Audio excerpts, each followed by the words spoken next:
Satyabama Institute of Science and Technology, Chennai and Sriperumbudur.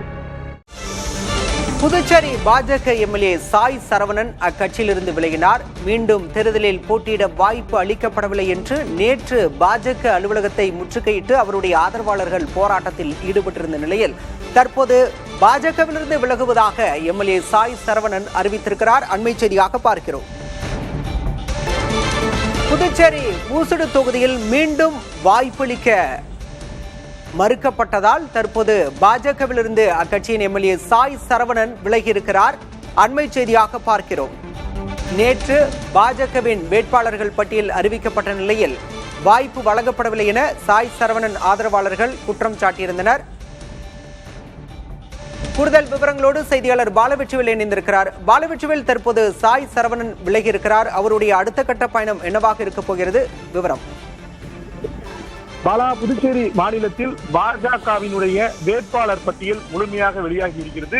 நேற்று 9 பேர் கொண்ட வேட்பாளர் பட்டியலில் ஊசுடு தமிழ் தனி தொகுதியில் தான் வேட்பாளராக அறிவிக்கப்பட்டார். ஆனால் அந்த தொகுதியில் கடந்த தேர்தலில் சாய் சரவணகுமார் வெற்றி பெற்றிருந்தார். சாய் சரவணகுமார் 2.5 வருடங்கள் அமைச்சராக பணியாற்றிய நிலையில தற்போது மீண்டும் சீட் வழங்கப்படாத காரணத்தினால் தற்போது கட்சியில் இருந்து விலகுவதாகவும் கட்சியில் கொடுக்கப்பட்ட அனைத்து பொறுப்பில் இருந்து விலகுவதாகவும் தற்போது ராஜினாமா கடிதம் எழுதியிருக்கிறார்.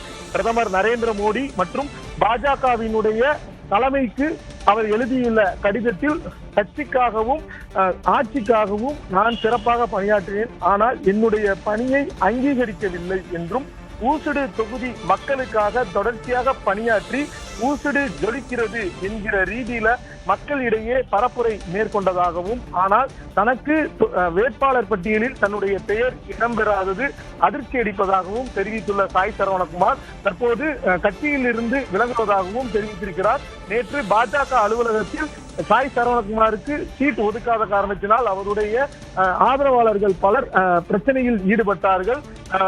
அவர்கள் உறுப்பினர் அட்டையை நூற்றுக்கணக்கானோர் திருப்பி அளித்த நிலையில சாய் சரவணகுமாரும் தற்போது அறிவித்திருக்கிறார். அவர் தமிழக வெற்றி கழகத்தில் பொதுச் செயலாளர் என் ஆனந்திடம் பேசி வருவதாகவும் தமிழக வெற்றி கழகத்தின் சார்பில் அவர் போட்டியிட வாய்ப்பு இருப்பதாகவும் தகவல்கள் வெளியாகியிருக்கிறது.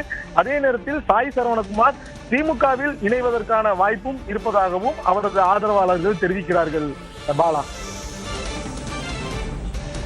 கட்சியில் மீண்டும் போட்டியிட வாய்ப்பு வழங்கப்படவில்லை என்பதால் பாஜகவிலிருந்து விலகியிருக்கிறார் எம்எல்ஏ சாய் சரவணகுமார். விவரங்களுக்கு நன்றி பாலவெற்றிவேல்.